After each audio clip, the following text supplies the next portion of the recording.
There's my information for those of you who are getting your CEs. Here's our objectives for those of you who need your CEs, but we are going to jump right in. So we're going to first talk about the disease of dementia and why, with the ripple effect from dementia, some family members, friends may back off or not help or try to help in a way that maybe we find challenging ourselves. If you do have questions as the program is going on, Jamie will be watching the chat, so you can type questions in throughout the program. Jamie will answer any that she can. I'll also be checking them at the end of the program. So, but again, if you would type any questions that you have in the chat. So let's look at dementia's ripple effect.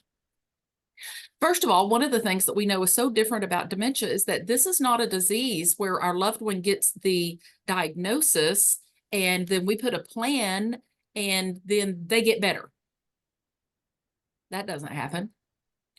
It's not a disease where they get the diagnosis and then we put a plan and they go through treatments for us to then find out they're not going to get better because there's no treatments. We're just treating symptoms. This is a disease that presents, and we've got years ahead of us. Years. And sometimes people who are there in the beginning fall away as we continue down this journey. Sometimes the people that we thought were going to be there fall away, but also on the other hand, sometimes folks that we never thought would be there are the ones who show up.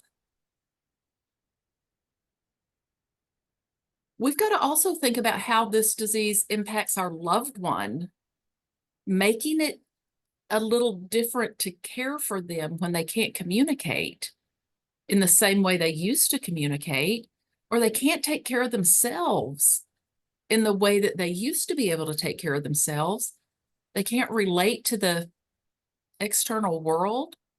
Their judgment is gone. Their ability to be rational or reasonable. So it doesn't just impact that person who has the diagnosis, it impacts everyone who knows them. And that's not just family members, because when we use the word family, I'm talking about everybody we know, our friends, co-workers, church members, neighbors. It affects everybody. Now, those of you who've done our programs before have seen this picture, more than likely. We use this so that we as caregivers really keep the idea of what is going on in their brain. With all dementias, this particular picture happens to be of Alzheimer's disease, the most common type of dementia. But with all of the dementias, their brain is going from a normal 3-pound brain down to a 1-pound brain. How can we possibly expect them to act like a person with a 3-pound brain? We can't. And they didn't do anything to make this happen. They cannot turn it on and off, even though sometimes it may seem like they can. They can't. Now, manipulation can stay. A person who knows how to manipulate, or maybe they always could manipulate, that doesn't go away anytime soon. But they're not turning the disease off and on. They're having better days than others.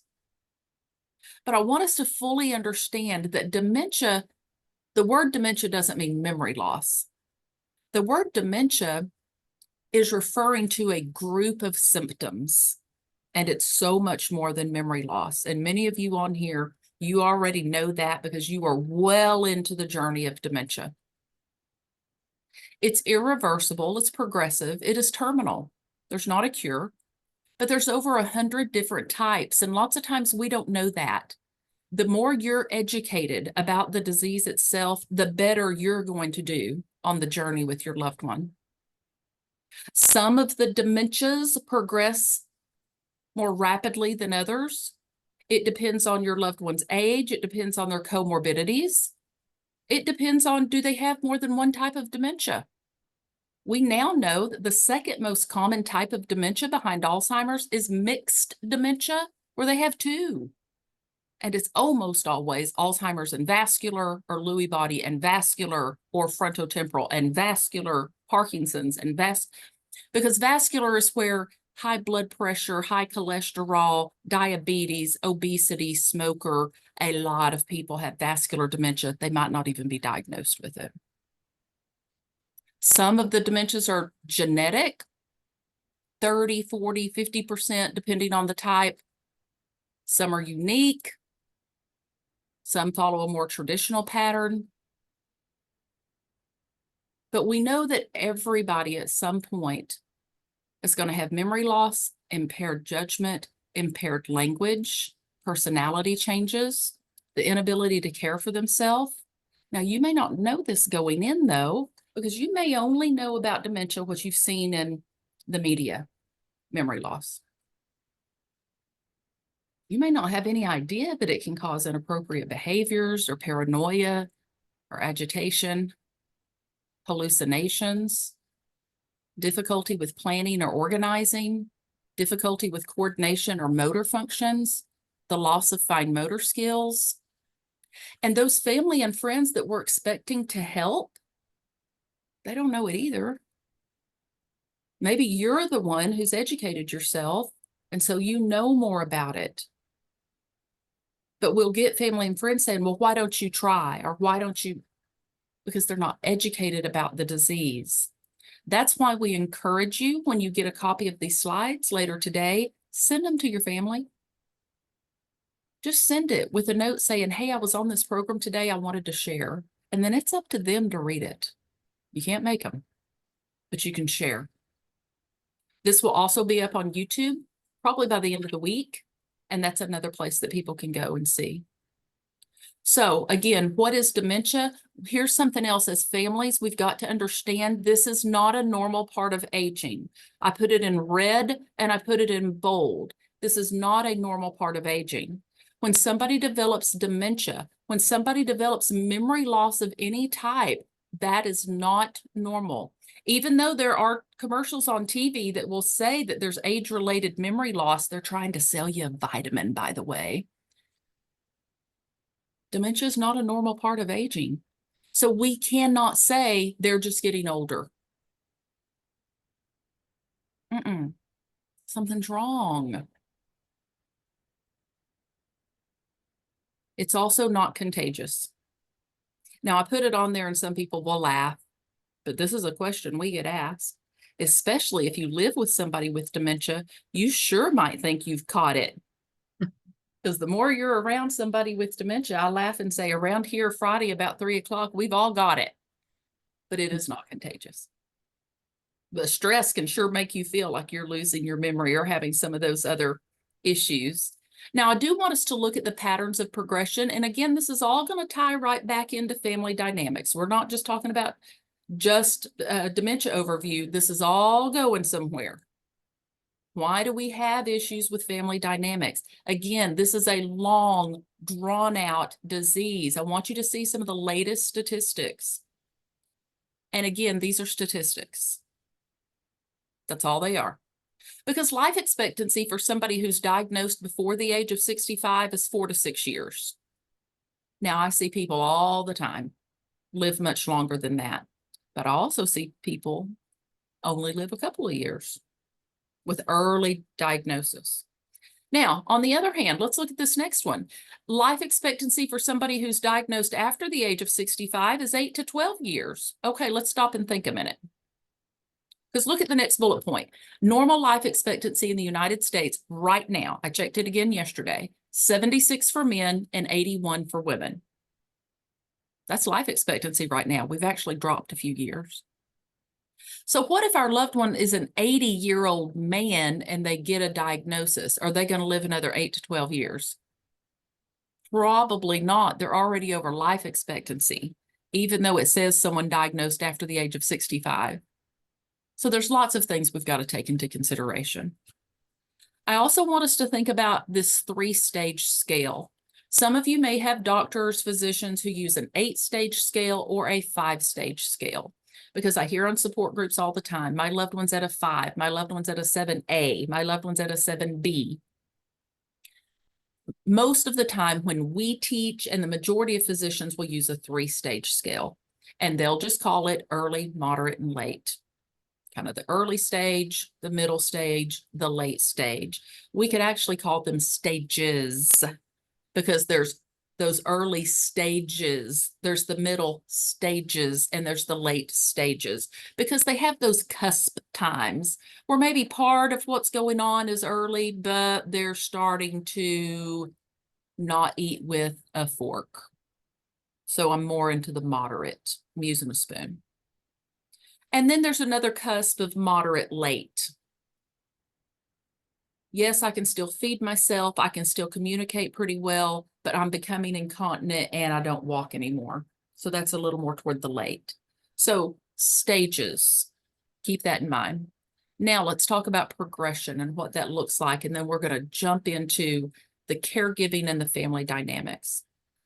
Some of the things that we see if you're trying to decide, well, where is my loved one? Are they early, mid, or late? This is just kind of a generic overview for early. Problems with complex mental tasks, confusion even in familiar places, difficulty learning new tasks. You can't really teach a person with dementia something new. They don't have the ability or the capacity to learn something new. And language challenges. They may be mixing up pronouns, not calling a person by the correct name, losing everyday language. You know the thing, the thing, the thing, the thing, and the stuff. You know that stuff and the thing, because they can't call the pen. But if you ask them, what does the thing do? They might be able to say that thing that writes. Or if you say, show me the stuff, they may be able to point to what they want or need. Middle stages, we may start to see more disturbances in the sleep cycle. Now, if you're seeing that in the early stages, that's perfectly fine too. This is just typical. Maybe some hallucinations or delusions, more difficulty with personal care, and anything that requires sequencing. What requires sequencing? Well, let's say they've always washed the dishes. There's a lot of steps to washing the dishes. They were always able to do their own getting dressed. There's a lot of steps to getting dressed. And you go in and they've got their underwear on top of their pants. Or they're trying to put their socks on top of their shoes. Or their bra on over their shirt. Sequencing steps. Or they're shaving with toothpaste.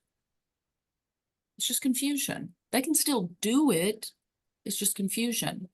The late stages, most people in the very, very late stages, severe language impairment, severe motor impairment, pretty much a total assist with their ADLs, activities of daily living, bathing, eating, toileting.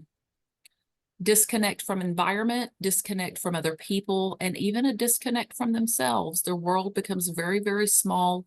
It comes down into about a 12-inch world. A lot of folks will even put their forehead on their loved one's forehead to communicate with them in the very, very late stages. Now let's talk about, why do we caregive? According to the Alzheimer's disease facts and figures, there were 3 reasons given when they asked people, why are you a caregiver? And the number 1 was, I want to keep my loved one at home. So that might be one of yours. I want to keep my loved one at home. Number 2 is the proximity to family, church, small town. I want to keep them in their area. They are comfortable here. Their church is right around the corner. They've lived there for 50 years.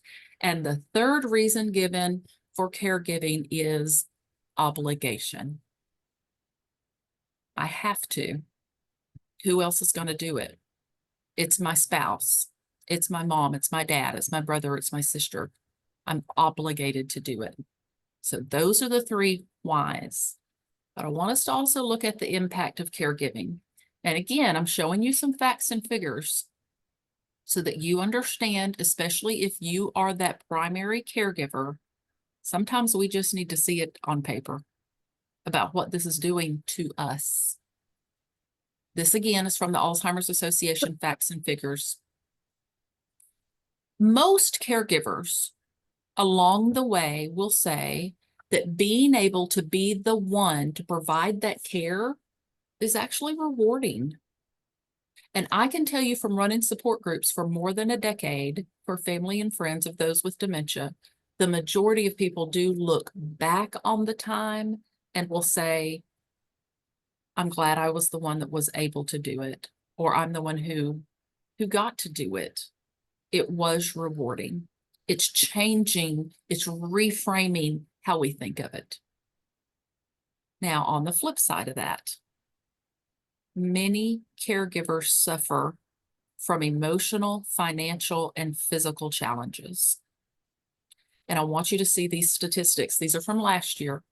About 48% of caregivers are doing it by themselves. And I bet with 62 people on a call, that's a whole bunch of folks on this call where you are the caregiver. And that may be why you're here. How do I get this family to help? There's other family. Why aren't they helping? And we're going to talk about that. But about 48% of people are doing it on their own. 60% report high or very high emotional stress levels. And I think that number's low, honestly. 45% of caregivers experience depression. I think that number's low also. I think people either don't want to admit it or they don't fully understand what is depression. Because 50% will report anxiety. Over 60% of caregivers say they feel like they're on duty 24/7, which means I'm sleeping with one eye and one ear open all the time because I am on, which also means I'm dumping cortisol all the time. That is not good. That's the stress hormone. 74% of caregivers report physical health problems of their own. Think about yourself. Without making an excuse of, but I'm just getting older, or what part of your physical health problems are a direct result of being a caregiver? High blood pressure? Is your body aching? Is your head hurting? Have you developed irritable bowel syndrome? Because you're dumping cortisol all the time and that makes your digestive system shut down. And over 75% of people who take care of a loved one with dementia report a sense of relief after the passing of their loved one.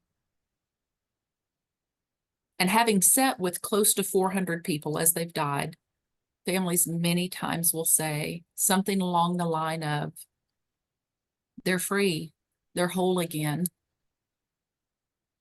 And what do I do now?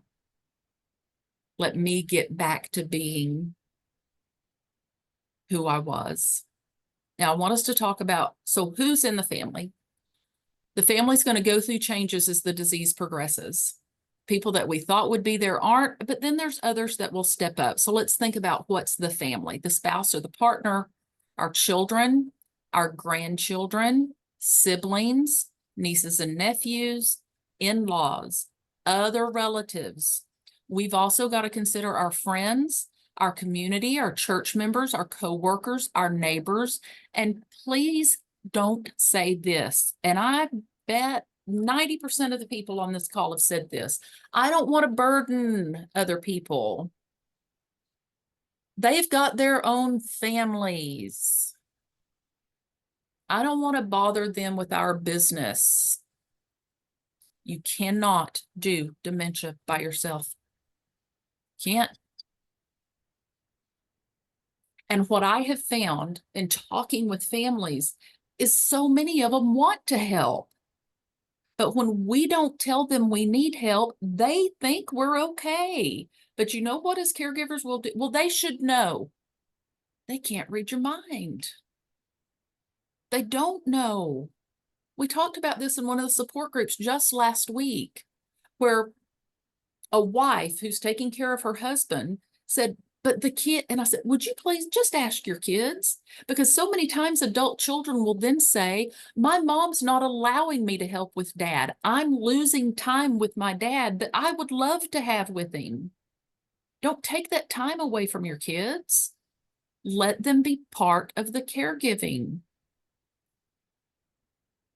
Now, I want us to think that word family dynamics. When we think of those two words, we just went through the holidays. When we go through holidays, anniversaries, birthdays, Many times they're emotional when we have somebody with dementia. We don't know when it's ever going to be our last one. But another thing we do when we get together with our families is we tend to worry about what might happen. And you know, that's borrowing trouble. And that's also called anxiety. When we worry about the future, when we do a lot of what ifs, that is anxiety. When we worry about the past, when we do woulda, coulda, shoulda, that's depression. Depression's when we're kind of hanging up in the past. Anxiety's when we're hanging up in the future. And boy, can we get filled with anxiety about what might happen with our family.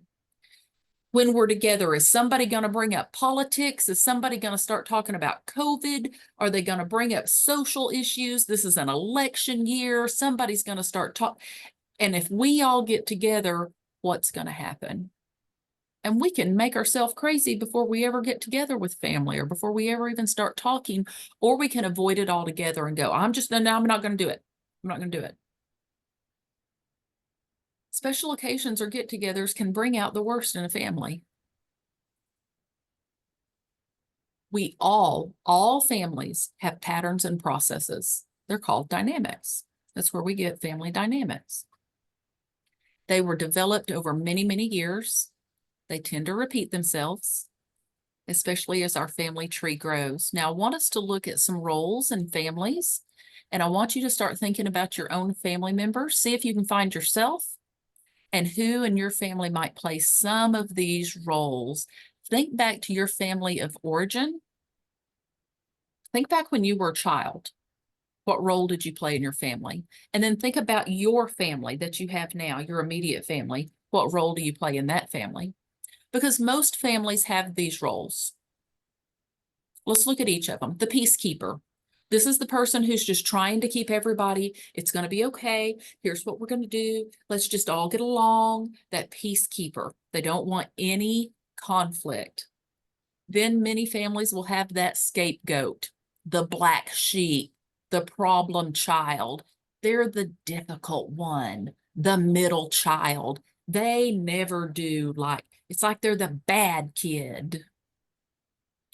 Most families have a caretaker. That may be you.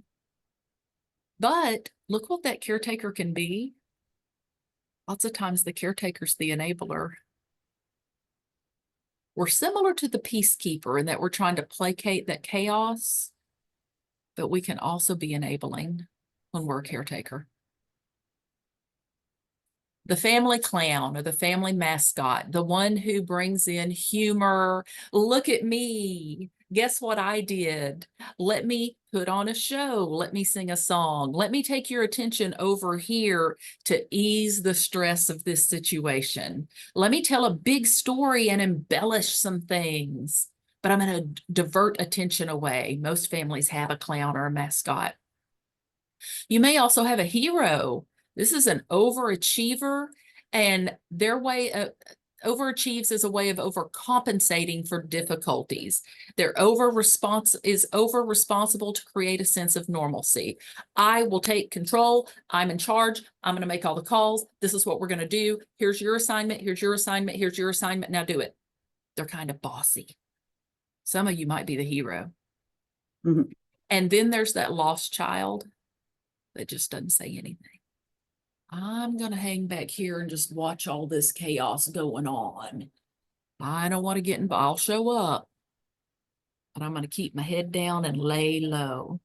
So think about those family roles, and then let's look at some family behaviors. Especially when we're with that family of origin, or even your immediate family right now, we can actually get programmed into behavioral patterns. So I want you to think about this for a minute. Let's take just a second, and I want you to think about when you were growing up, somebody, likely a parent, or if you were raised by grandparents, aunts, and uncles, somebody taught you physical hygiene. Somebody taught you how to brush your teeth. Somebody taught you to change clothes and to bathe. Someone taught you that. But did anybody teach you emotional hygiene?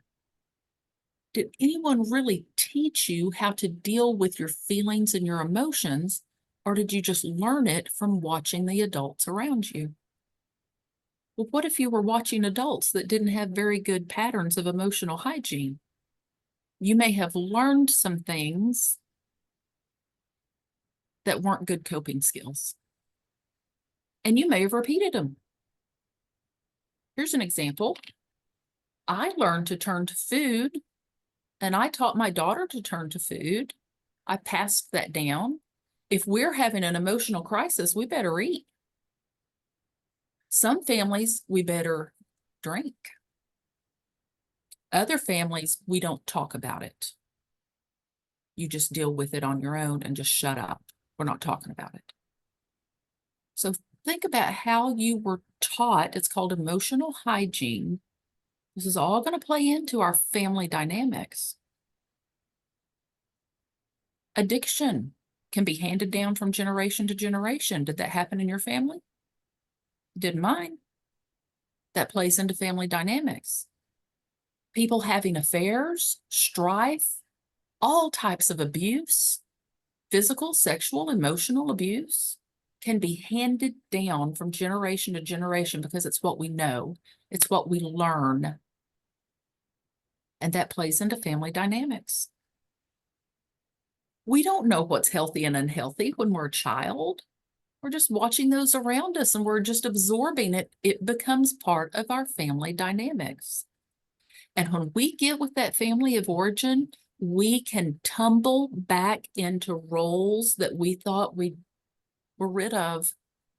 That's why at the holidays and we're with our families or at special events, we can dread it sometimes, even if we don't know why we're dreading it. It can be because I'm going to fall back in that role that I was as a 12-year-old, and my brother's going to this, and my aunt's going to that, and it all is part of family dynamics. Well, let's bring in dementia to a family,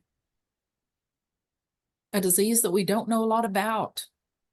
Because why would a family know about this unless they've gone through it before? And even if you went through it with a grandparent, that's very different than going through it with a spouse. But we can fall back into those roles because it's what we know.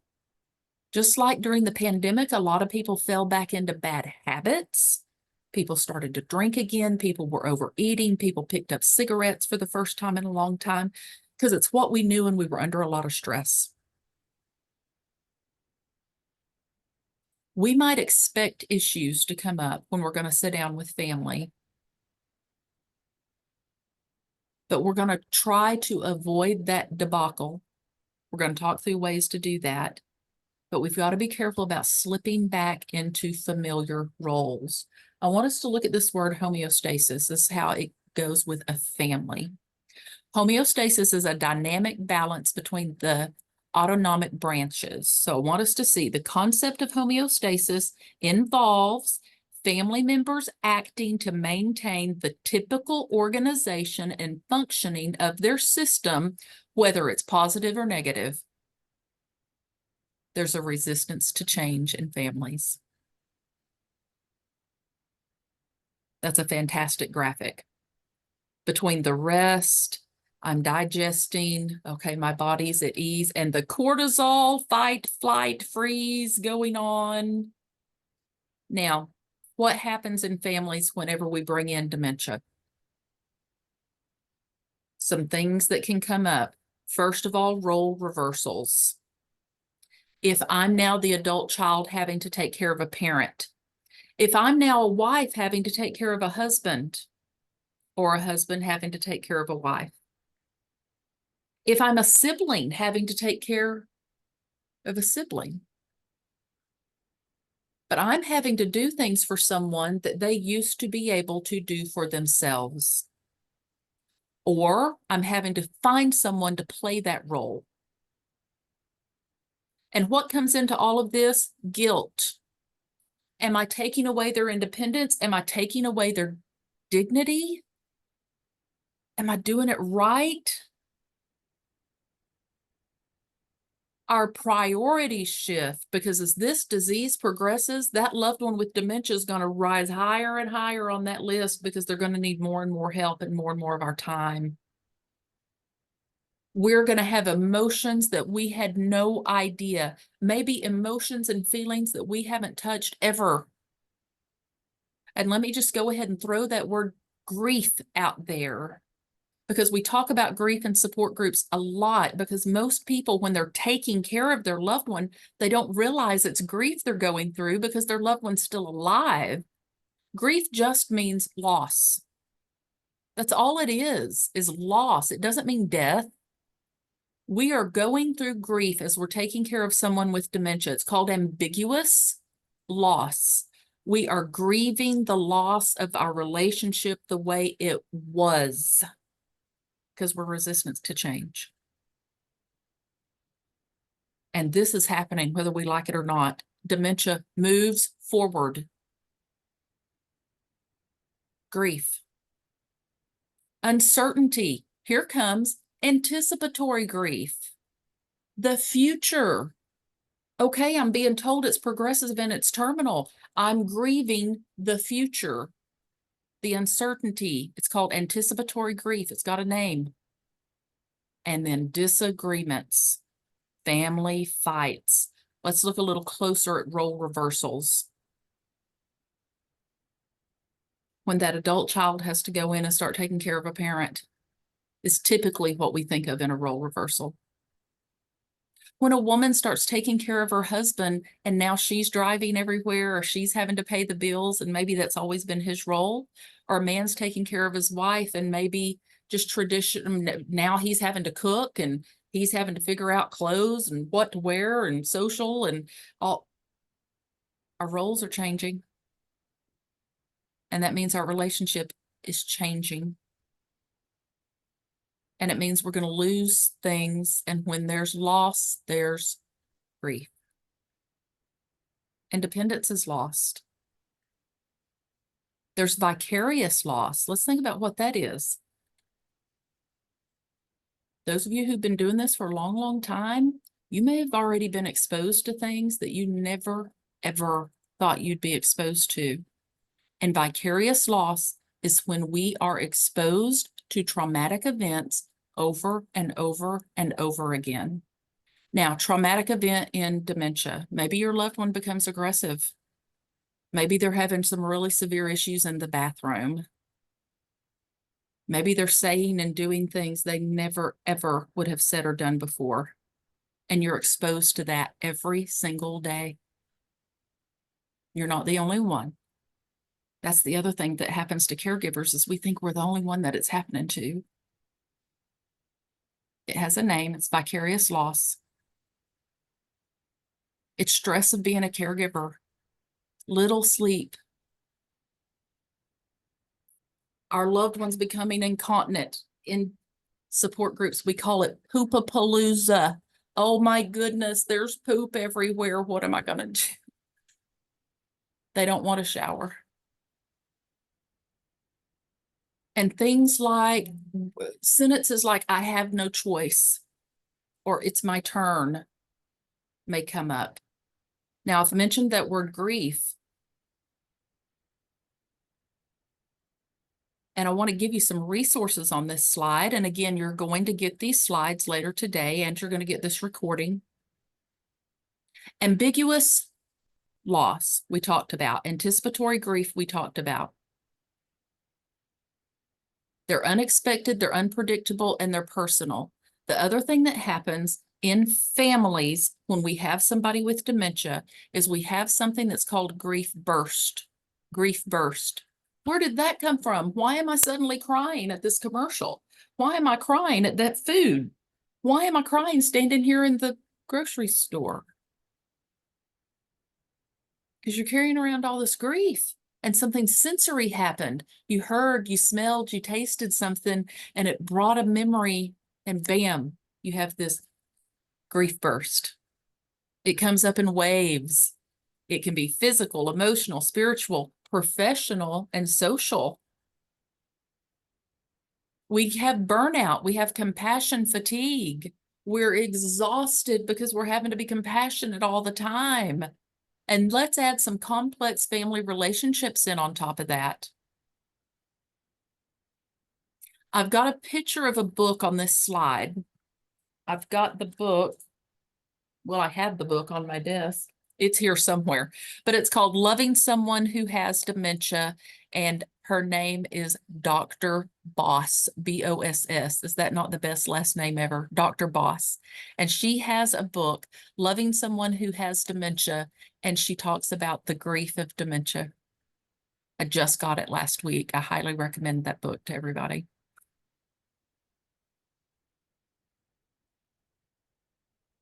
Challenges in the family. We want to be the family on the bottom. There's the ideal. We're all together. We love each other. Everybody gather in here. Let's take a picture. But I don't know about y'all, but most families look like the one on the top. And there's the caregiver in the middle, and everybody else is giving their advice. You should be doing it this way. Why aren't you doing that? When I talk to mom on the phone, she seems perfectly fine. You should. What's going on? What's the challenges going on?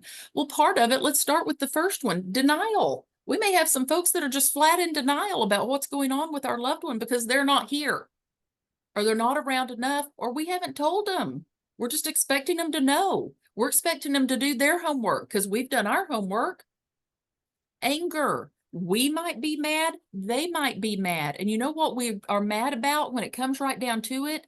The person we love has been diagnosed with a terminal illness that we can't do anything about. And I need to be mad at somebody. What if we got mad at Alzheimer's? What if we got mad at vascular? What if we got mad at Lewy body? What if we got mad at frontotemporal? Get mad at the disease, not the people. Depression, stress, cultural. There may be culture. We're supposed to keep our loved one at home. That's what our culture does. And you're even suggesting placement or an adult day program or a support group, and we butt heads. Lack of education. And when we get down to it, it's fear. Unrealistic expectations and resistance. So let's look at some things that we can do. We've got to talk about these hard things. They've got to be discussed, whether we like it or not. They have to be. So we can be proactive. Now, we've also got to understand we cannot change other people, but we can change our pattern, our participation, and our part in it. And that's called emotional growth. We are aware of what's going on around us. And instead of going into situations expecting the worst, what if we reframe it and we expect the best? It's going to make you be more positive. You're going to have more energy. There's really something to taking a deep breath. All through the pandemic, I don't know how many of you may have done classes on stress, but anything you look at, the very first thing they teach with stress, even in our program, stress busters that we do, the first stress buster we teach is deep breathing, because you can do it anywhere. I've been saying this now for about a year. The difference between a reaction and a response is a single deep breath. We don't want to react. We want to respond. So what if we, whether it's our loved one with dementia or our sister who's trying to tell us what to do,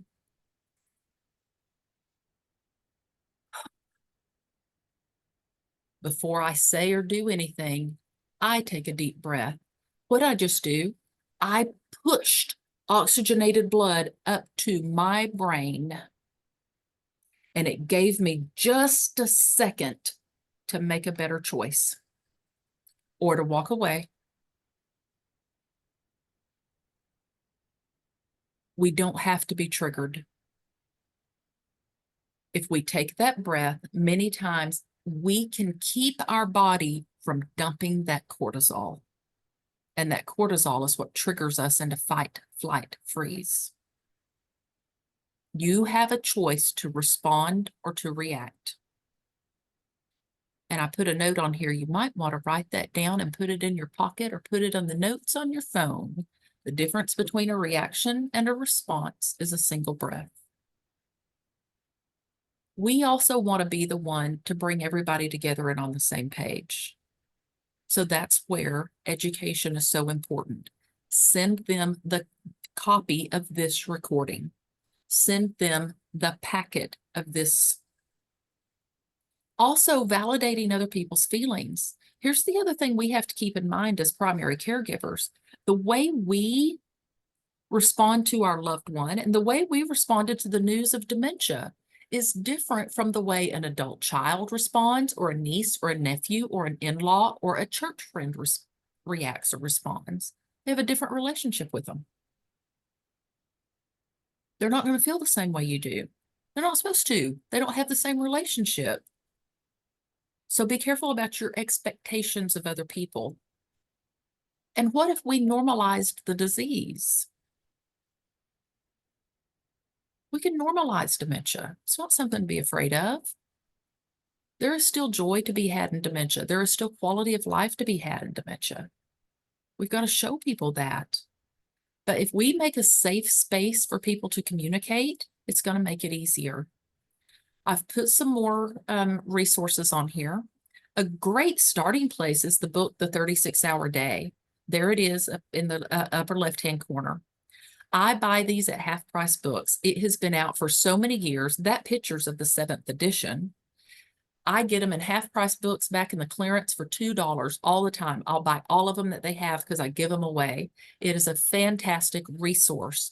And if your family, somebody's been diagnosed with dementia, that's a great starting place. Tell them to get the 36-Hour Day and just start looking through it. Because look what it's even called, A Family Guide to Caring for People Who Have Alzheimer's Disease and Other Dementias. What if we're the one who goes and does the homework? Come with ideas for support for the family. I found this place that does respite. I found a support group for us. Let's go together. Here's the link. And then you leave it up to them to do it. Can't make them. Hey, there's education, there's counseling. Here's a home safety checklist. The next picture I've got on there is of our day program. Have you thought about a day program? Why don't we go down and check it out and send them a flyer? This other one I found is called Caregiver Tips and Tricks You Need When Living with Someone with Dementia. And that's where it has a home safety list. Have we gone through our house and made sure that it's safe? Is our loved one trying to elope or leave? What do we need to do? Instead of, here's what you should do, let's do this together as a family. Let's come over on Saturday and we're going to change the locks and do this to the windows and get up the rugs, and we're going to make this house safe so we can have mom at home as long as possible. Encouraging those that live far away to be part of the team. That graphic that I had earlier, the circle with all of those different people on it. We've got to be a team. Now, you might be the coach of that team as the primary caregiver, but instead of pushing back, get them in. Call it the team. People who live far away can help also. Have calls and FaceTimes. Something else we can do is to delegate. If we try to do everything ourselves, you want to talk about compassion fatigue set in. But highlight other strengths. You know what? My brother might not be the person to come over and stay with my mom because he doesn't understand the disease. He gets aggravated and short with her, but you know what he can do? He can keep the lawn mowed. He can fix the fence that's fallen down. He can run to the store and get some stuff, and that helps me. So you highlight their strengths.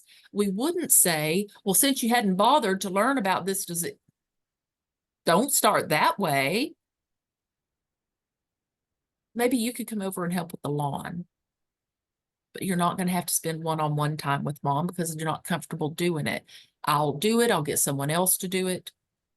You've got an aunt who loves to talk on the phone. Have them talk with mom every night at 6 o'clock so you can go take a real quick walk.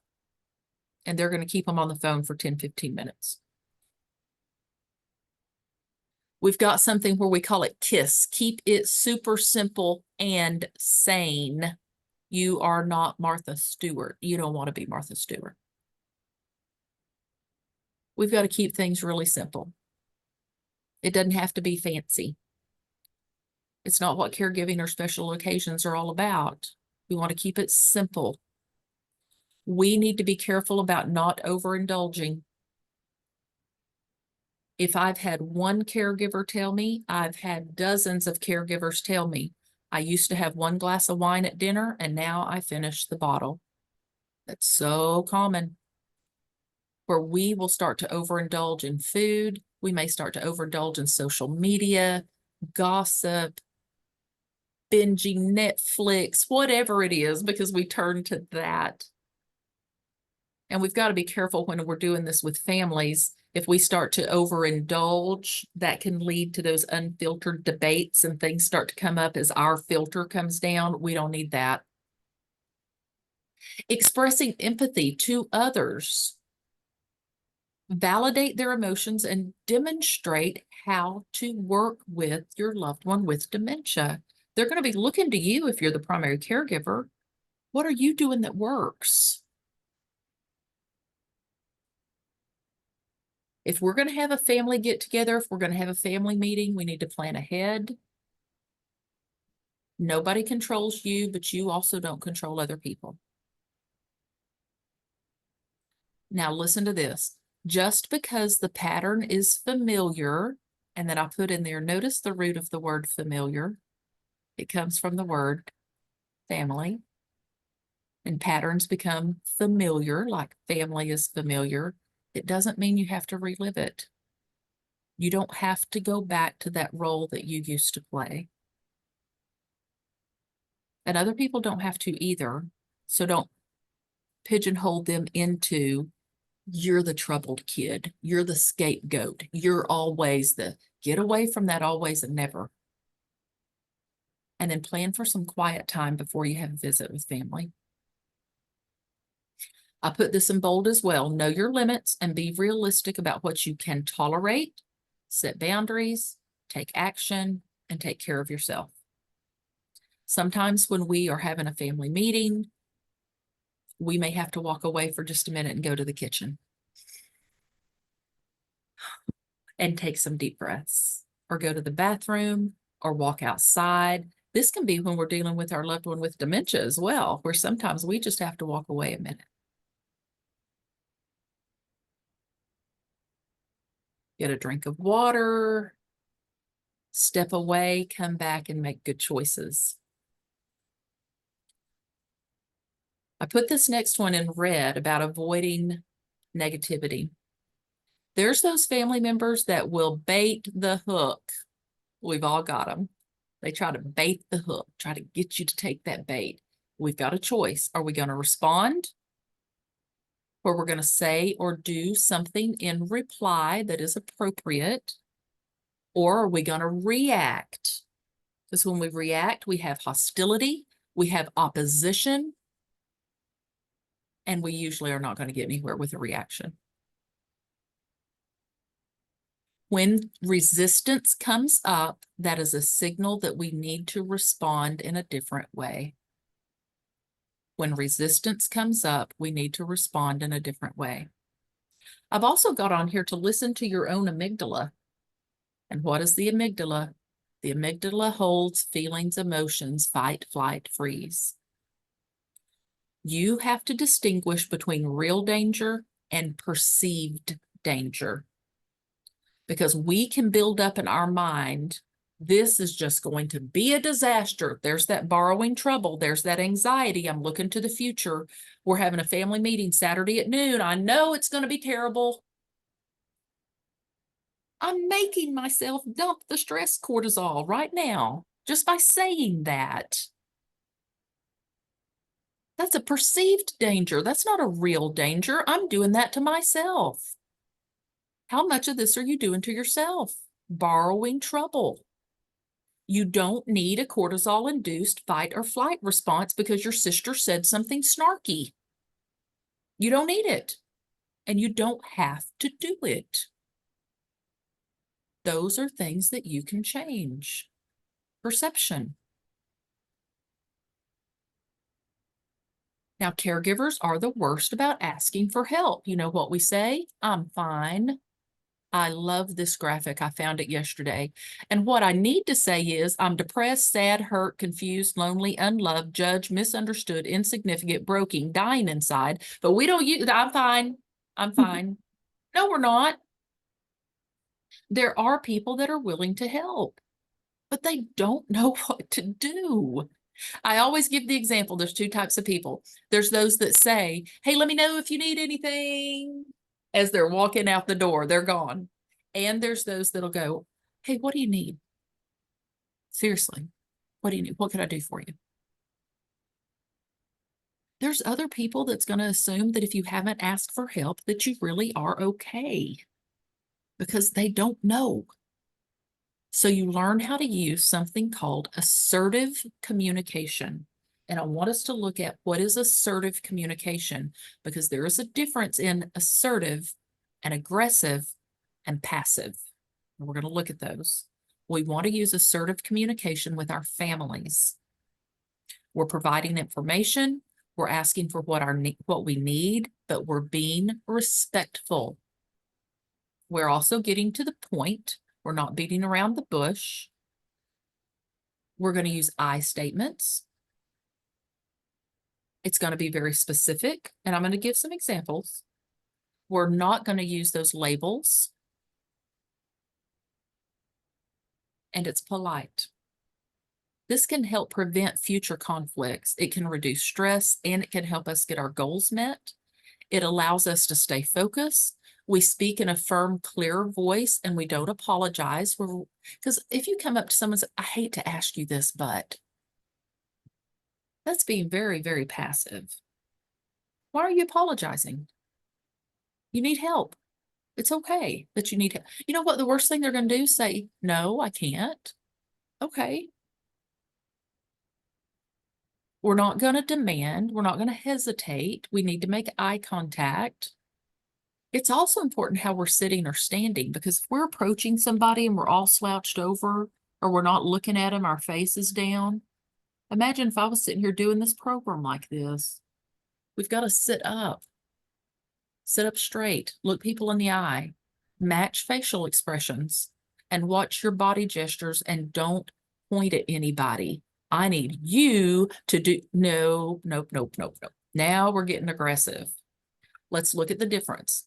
Most people are hesitant, thinking others will be offended, but assertiveness is not offensive. Aggression is offensive.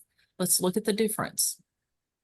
We've got aggression on the left and assertive on the right.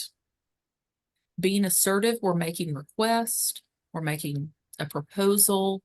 Aggressive is when we're telling someone what to do. When we're being assertive, our tone is relaxed. When we're being aggressive, our tone is loud. When we're being assertive, we're looking for that win-win for everyone. And when we're being aggressive, I'm going to win. It's all about my side. And I really want us, and again, you're going to get these charts, because I want us to look at this one on passive, assertive, and aggressive. Okay, listen to this example. I'm the mom. My husband has dementia, and my adult son has come over. I'm going to be passive. Your father really needs a haircut.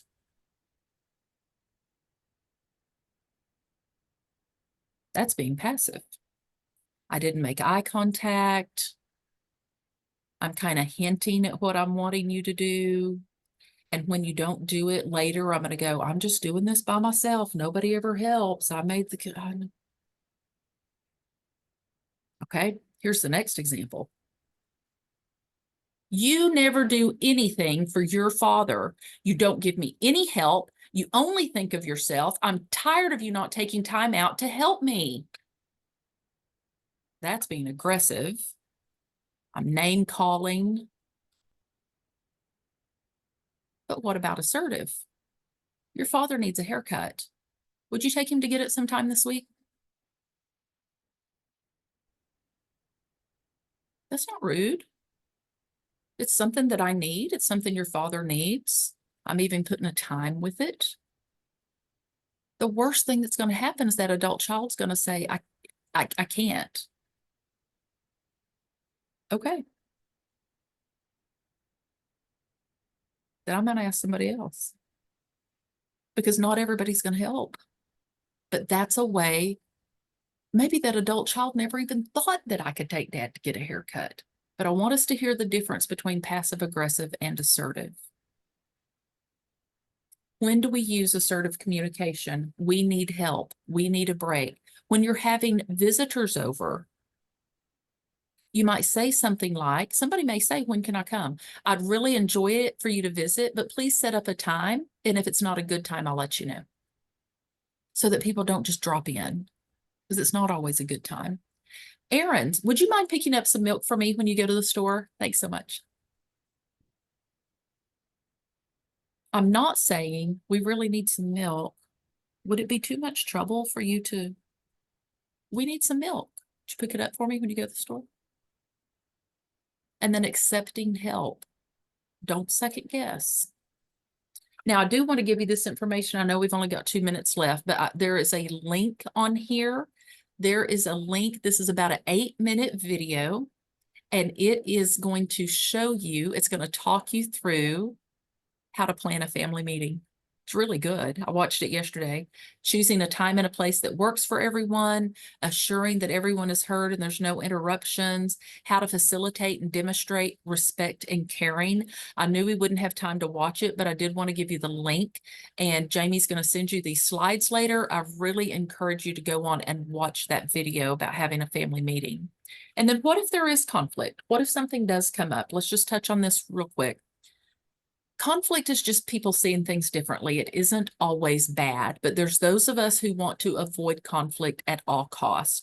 One of the things that we can do is we can stay in the driver's seat, invite them to explain their perspective without correcting or countering them, and then that can eliminate defensive banter. Give them your undivided attention. Don't be thinking about what to say next. Listen for the emotion at the root of anger. 9.9999 times out of 10, it's going to be fear. The root of anger is almost always fear. Ask questions and then be willing to accept your part in the conflict. But again, getting down to the root, listen for the emotion. They're going to talk about that in the video as well. This was a lot of information. Here's my resources that I use to make this program. And I know there's been a whole lot going on in the chat. We sure appreciate y'all being here today. This probably could be a 90-minute program now that we've done this one. So was there anything, Jamie, that I need to address? Were you able to get everything? You will get a copy of the video. You will get a copy of the slides. And then this video will be up on YouTube. So we encourage you to share it with people as well. Yeah. I think I got everything in chat, but if there's any other questions, and you don't mind staying a couple of minutes, we can answer questions.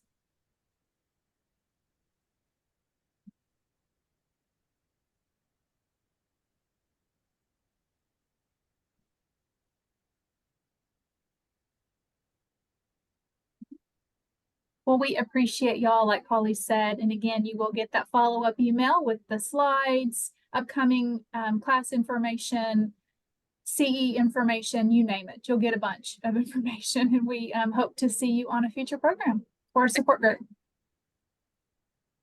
Thank y'all.